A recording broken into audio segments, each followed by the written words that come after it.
Thank you. So it's funny because when Michael said, don't just pick a price and just throw it on the page, that's like exactly what we did. But not what you should do. So just a bit of context about what we're going to talk about. I'm obviously the first session. I'm basically just going to keep things super high level. So we're just going to run through some basic ideas about pricing, some of the core principles, and the main focus of what I want to talk about is just the evolution of how we thought about pricing and how customers were paying us, starting at $0 of ARR and where we are now, which is somewhere north of 10 million. And so we kind of split that up into a bunch of phases, and knowing HeavyBit as I do, this was me and my co-founder in HeavyBit in 2014. We were members of the program for 2 years. Knowing HeavyBit as I do, I tried to focus this on the typical HeavyBit member who is somewhere in the middle of that transition from like making a bit of money to making a lot of money. So that's what the talk is about.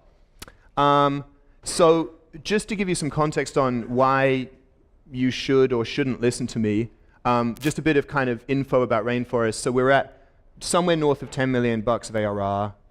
We're roughly doubling revenue every year. We're pretty efficient as a SaaS company.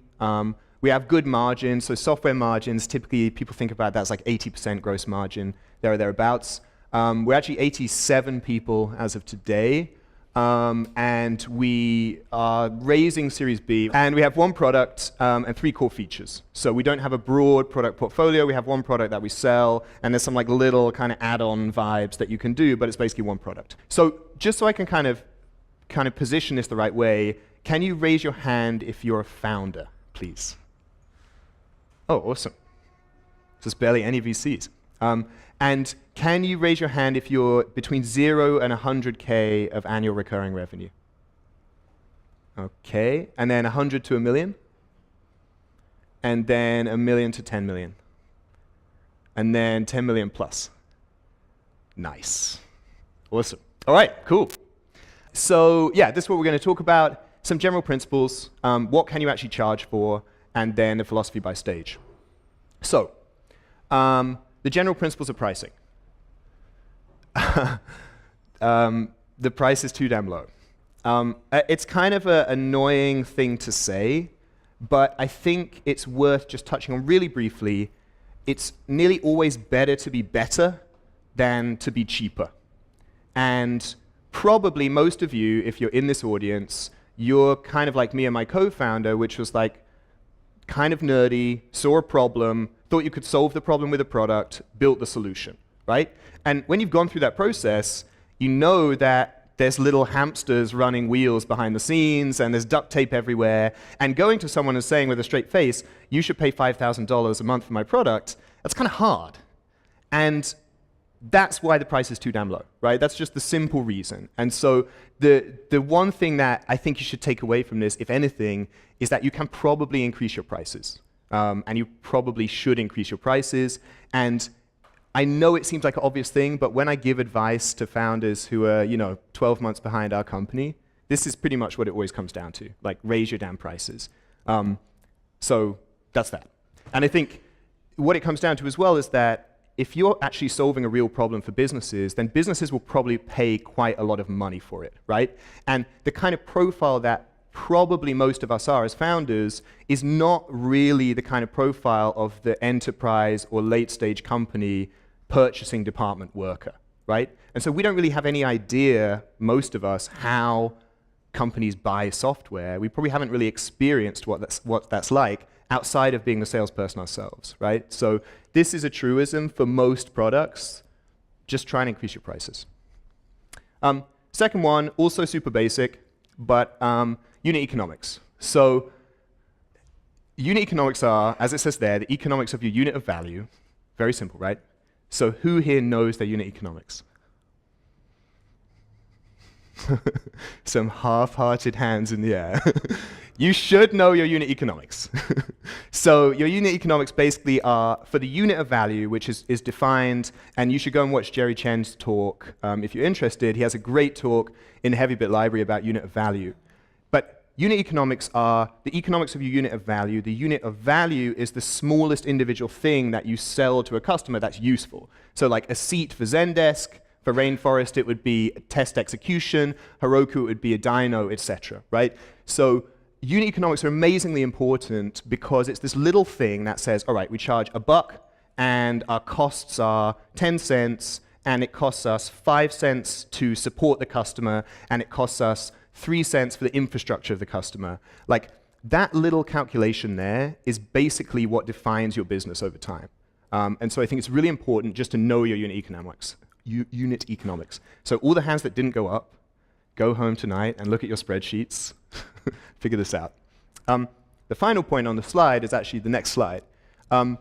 Again, maybe seems somewhat pithy, but a revenue model, every business in the world has a revenue model. You are trying to sell a thing to make money. A business model is a positive margin revenue model.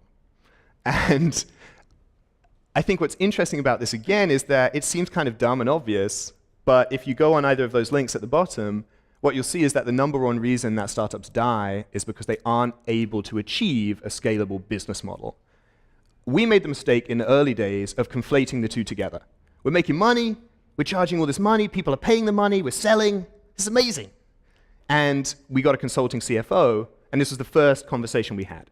And probably the most valuable lesson I've learned from my evolution from just hacker to semi-CEO business human.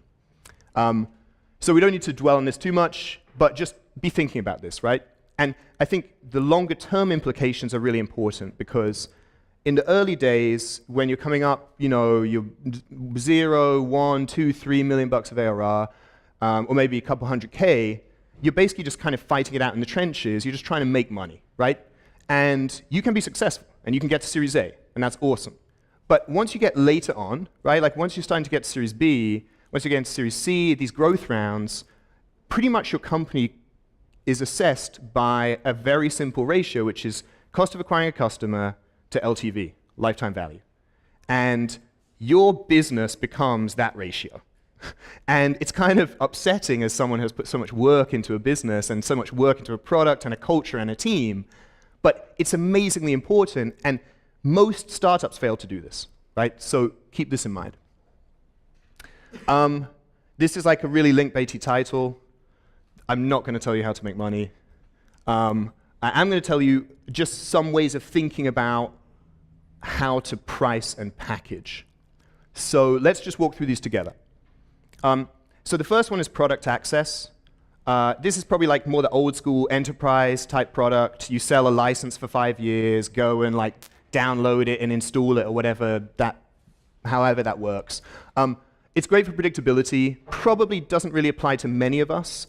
Product access can become very interesting as an upsell vector later on, right? So for Rainforest, for example, we sell testing. We sell testing as a service. Access to the product is free. You pay for product usage.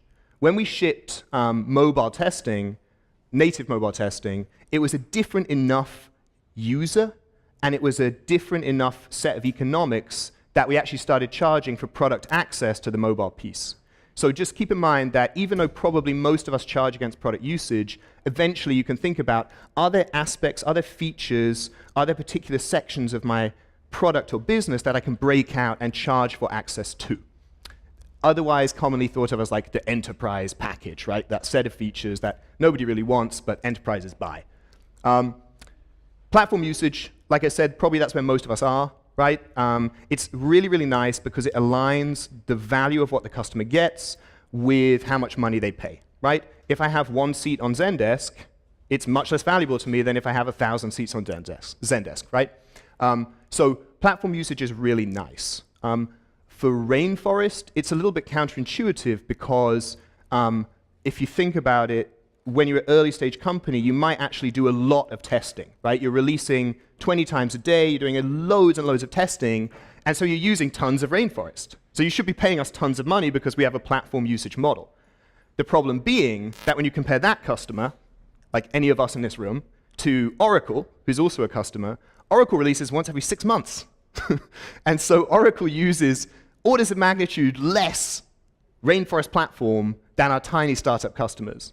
And so there you clearly see where the value experienced by the customer starts to divorce from what they pay, right? So for us, even though we charge on platform usage mostly today, this is actually a suboptimal model for us. Finally, services, right? So those of us who are kind of a bit later stage, selling to larger customers, we will know about this horrible world of services. Essentially, it's something that you're going to have to do if you're selling a business process, right? To make a business process change in a company that is not your own, you kind of have to have humans that reach inside that company and handle all the human bullshit that has to be handled. That's what services is. So this is kind of the different things that you can sell. The second key kind of component to all of this is contracting. So what's the kind of terms of what you sell to customers? And we've gone through quite a few evolutions here, which I'll walk through in the next kind of section, but I just want to make sure that we kind of walk through each of these together. So the first one is annual contracts, right?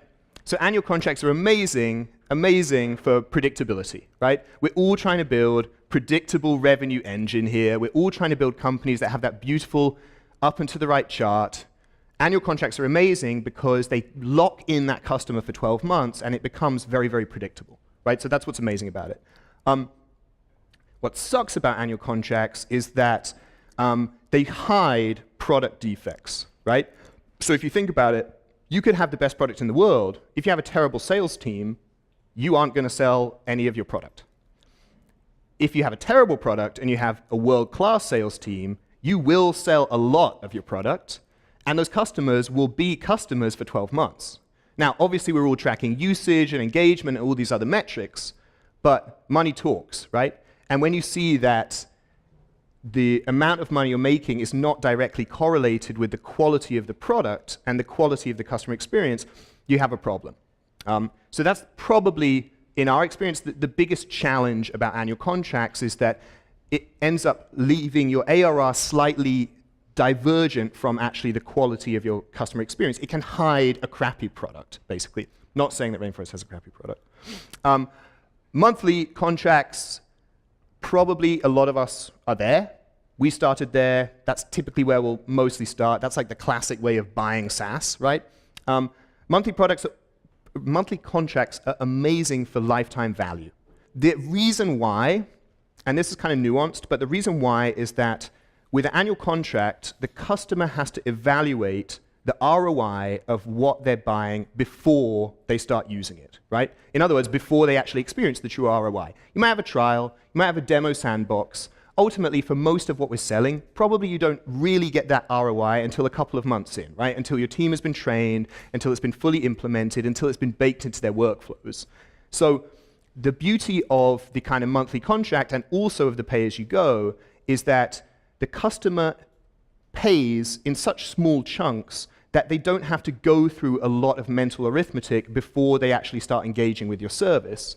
And depending on how good or bad your service is, that actually can be really powerful, right? So for us, we sell QA, and most VPs of engineering have a predefined idea about how much of their software budget they should spend on QA, right? They're like, 20%.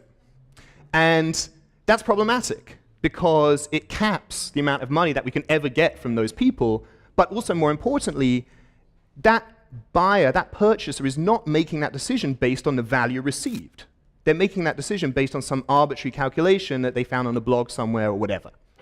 The beauty of monthly and pay-as-you-go is that your service delivers the value, and then the customer sees the monthly invoice, and they're like, was this worth it, right? And so you can actually end up kind of counterintuitively, you can end up with much larger lifetime value from your customers by charging in that model than annual contracts. The obvious downside of both of these, super unpredictable, right? So,